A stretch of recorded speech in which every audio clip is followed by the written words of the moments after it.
Sir ఇప్పుడు వాళ్ళకి అధికారం ఇచ్చింది ప్రజలు పరిపాలించమని కానీ రెడ్ బుక్ రాజ్యాంగం చేయమని ఇవ్వలేదు సార్. ఇప్పుడు రెడ్ బుక్ అంటే కక్ష సాధింపు వల్ల మీకు మనం వాళ్ళు ఎంత లాస్ అవుతున్నారో వాళ్ళు తెలియట్లా.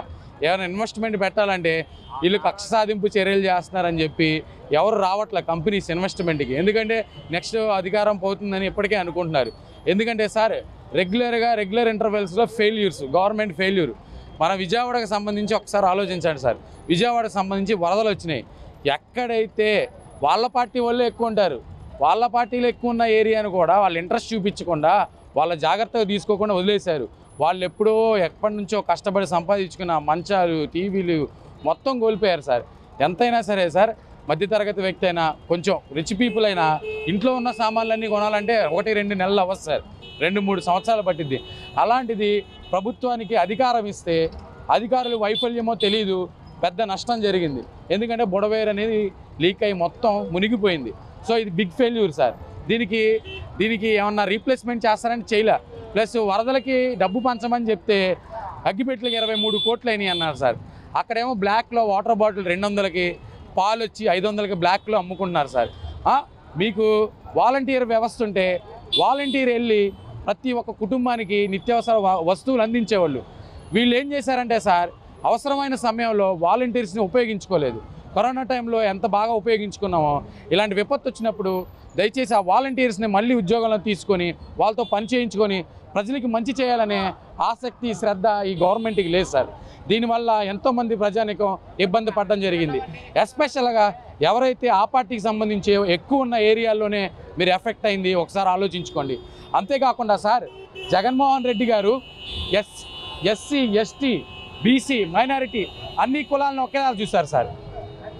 పురోహితులను చూశారు, పాస్టర్స్ని చూశారు, దర్గాల్లో ఉండే, మసీదులో ఉండే వాళ్ళని చూశారు. ఎవరిని వదలలేదు సార్. నాయకుడు అంటే అలా ఉండాలి సార్. ఒకటే లక్ష్యం, ప్రజలందరూ నా వాళ్ళు అనుకునే వాళ్ళు కావాలి. ఎప్పుడైతే ప్రమాణ స్వీకారం చేసిన రోజే పార్టీ చూడడం, మతం చూడడం, ఏమీ చూడడం అన్నారు, కులం చూడడం, ఏమీ చూడడం అన్నారు సార్. మగాళ్ళలాగా ఒక సీఎంలా పనిచేశారు. ఇప్పుడు ఏం చేస్తున్నారు సార్, రెడ్ బుక్లో మీ పేరు ఉందని బెదిరిస్తున్నారు. ఎవరైనా నాయకులు పేద ప్రజలకు అండగా నిలుద్దాం అంటే వాళ్ళని బెదిరిస్తున్నారు సార్. ఎన్ని రోజులు ఉండదు సార్. జగనన్న ఎప్పుడు చెప్తారు, వాళ్ళ సమయం వచ్చింది వాళ్ళు కొడతారు, మా సమయం వచ్చింది మేము కొడతామని చెప్తారు. ఓకేనా సార్. ఇంకో విషయం ఏంటంటే, మెయిన్గా జగనన్న ఉన్నప్పుడు, తమ్ముడు తీసుకెళ్ళి, జగనన్న ఉన్నప్పుడు సార్ సంవత్సరానికి క్యాలెండర్ అని రిలీజ్ చేసేవాడు, పథకాల క్యాలెండర్ రిలీజ్ చేసేవాడు. ఈ క్యాలెండర్ రిలీజ్ చేయడం వల్ల ఎవరికి ఎప్పుడు ఏ పథకం వచ్చింది అనేది వివరంగా తెలుస్తారు. ఎందుకంటే సార్, ఇప్పుడు మధ్యతరగతి కుటుంబంలో, పేద కుటుంబంలో ఎవరికైనా డబ్బులు ఇవ్వాలనుకోండి సార్, ఓకేనా సార్, డాడీకి ఇప్పుడు ఇప్పుడు వాళ్ళ తండ్రి అప్పు చేస్తాడు సార్, వాళ్ళ పాపకి డబ్బులు వస్తాయి స్కూల్కి సంబంధించి, వాళ్ళ అమ్మకి 18,000 వస్తాయి. ఎవరైనా అప్పు ఉన్నారనుకోండి, వాళ్ళకి చెప్తారు వివరంగా, ఏంటి మాకు ఆ టైంకి డబ్బులు వస్తాయి, మేము మీకు అప్పుడు డబ్బులు ఇస్తాము, మా ఆయన్ని, మా హస్బెండ్ని మీరేం మాట్లాడకండి, మీరు డబ్బులు ఇస్తారు అని చెప్పి, ఏ సమయానికైతే డబ్బులు వస్తాయో ఇంటి గౌరవాన్ని ఎవరైతే భర్త ఉన్నారో చేసిన అప్పుల్ని తీర్చడానికి ఎంతో మహిళలు జగనన్న ఇచ్చిన డబ్బులను ఉపయోగించుకున్నారు సార్. ఒకప్పుడు జగనన్న డబ్బులు ఇస్తున్నప్పుడు ఒక వర్గం మాట్లాడింది సార్. ఏం మాట్లాడింది, డబ్బులు ఎందుకు ఇస్తున్నారు, మేము ఇవ్వమని అడిగామా అండి, ప్లస్ ఎవరు డబ్బులు ఎవరికి ఇస్తున్నారన్నారు సార్. నేనేం చెప్పట్లేదు సార్, ప్రజలు ఒకసారి గమనించండి, ఏం జరుగుతుంది గమనించండి. దయచేసి విచక్షణతో ఓటు వేయండి. ఈసారి మన ఓటు అనేది కొన్ని లక్షల కుటుంబాలను కాపాడుతుంది. ఎడ్యుకేషన్ వ్యవస్థ ఏమైంది, లోకేష్ గారు ఏమంటున్నారు, ఎడ్యుకేషన్ సిస్టమ్ని డెవలప్ చేయాలంటే 5 years చాలు, 10 years పడుతుంది అంటున్నారు. 5 yearsలో చేసి జగన్ గారు చూపించారు.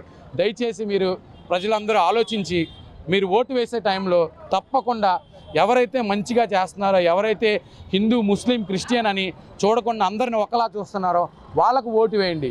కుల మతాల మధ్య విద్వేషాలు రెచ్చగొడుతున్నారు.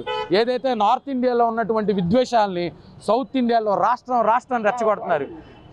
నిజమైన హిందూ అయితే నువ్వు నీ క్రిస్టియన్ని గౌరవించు, ముస్లింని గౌరవించు. పాస్టర్ని హత్య చేయడం ఇలాగా ఈ పద్ధతి కాదు. ఒకళ్ళ మధ్య విద్వేషాలు రెచ్చగొట్టడం కరెక్ట్ కాదు. మన సౌత్ ఇండియా పీపుల్ అంతా చాలా వెల్ మెచ్యూర్డ్, చాలా బాగా ఆలోచిస్తారు. సో నేను ప్రతి ఒక్కరు చెప్తున్నా, కుల మత విద్వేషాలు రెచ్చగొట్టే వాళ్ళకి మీరు ఎలాగైనా చెక్ పెట్టండి. అందరూ హిందూ, ముస్లిం, క్రిస్టియన్ అందరూ కలిసి ఉండాలని, ఈ భారతదేశం యొక్క సెక్యులరిజాన్ని కాపాడాలని మేము అందరికీ సవినయంగా ధన్యవాదాలు తెలియజేస్తున్నాను. Thank you.